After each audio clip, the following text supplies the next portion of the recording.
একটা মানুষ স্বপ্ন দেখতেই পারে যে আমি একটা সংসদ সদস্য হব, আমি এখানকার একজন কমিশনার হব।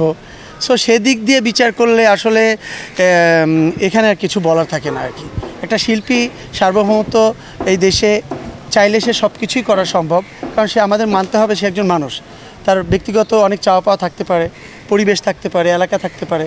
তাদের জন্য যদি তার কিছু করতে হয় অবশ্যই তাকে কোনো না কোনো প্রতিনিধিত্ব করে কাজ করতে হবে। সেক্ষেত্রে যে দল থাকবে তখন ক্ষমতায় তার হয়ে হয়তো বা কাজ করবে, নাহলে সে তার এলাকা বা সোশ্যাল ওয়ার্ক কাজ করতে গেলে তো তার অনেক ধরনের বিঘাত ঘটবে। সেদিক দিয়ে আমার মনে হয় আমি এটা কোনো নেগেটিভ সেন্স মনে করি না।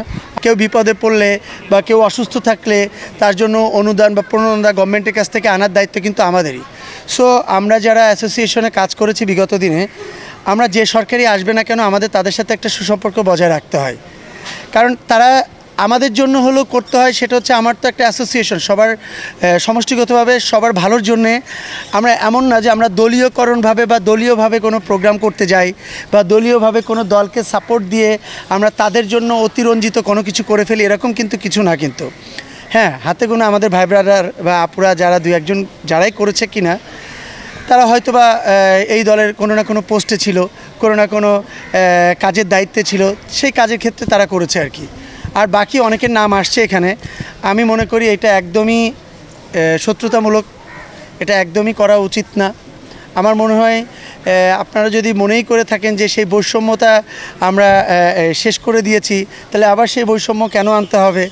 আমি মনে করি সব কিছুই ক্ষমা সুন্দর দৃষ্টিতে দেখে সুন্দর দেশ গড়ার কাজে সবার লাগতে হবে। এবং আপনারা দেখছেন এখন দেশের পরিবেশ পরিস্থিতি খুবই খারাপ।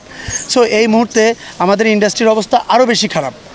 সো সেখানে আমার মনে হয় এগুলো বাদ দিয়ে সুন্দরভাবে কীভাবে দেশ গড়া যায় এদিকে সবার এক হয়ে কাজ করা উচিত। দর্শকদের ভিউ অনুযায়ী আসলেই কোনো দলের হতে পারে না শিল্পীরা। আর ব্যক্তিগত লাইফ প্রতিটা মানুষের, আল্লাহ পাক সবাইকে এক একজন মানুষের লাইফ, এক একজন লাইফ স্টাইল, এক একজন মানুষের চিন্তাভাবনা একরকমের করে বানিয়েছে। সেক্ষেত্রে একজন মানুষের পার্সোনাল লাইফ নিয়ে বা পার্সোনাল সিদ্ধান্ত নিয়ে আমি আপনি হয়তো বা কথা বলার অধিকার আমাদের নাই। তার পছন্দ হয়েছিল, সেরকম কাজ করেছিল, হয়তো ভক্তদের চাহিদা বা ভক্তদের ভালোবাসার মূল্যায়ন হয়তো বা সে করে নাই, এরকমেরও হতে পারে আর কি। তা আমার কাছে এটা একদমই কোনো দলের হবে একটা শিল্পী, আমি এটা মানতে পারি না অ্যাকচুয়ালি। আমার মনে হয় যতক্ষণ আমার কাজ করা উচিত, যতক্ষণ শিল্পী হয়ে আমার দর্শকদের কাছে যাওয়া উচিত, ততক্ষণ দর্শকদের কাছে শুধু শিল্পী হয়ে থাকা উচিত। Thank you so much.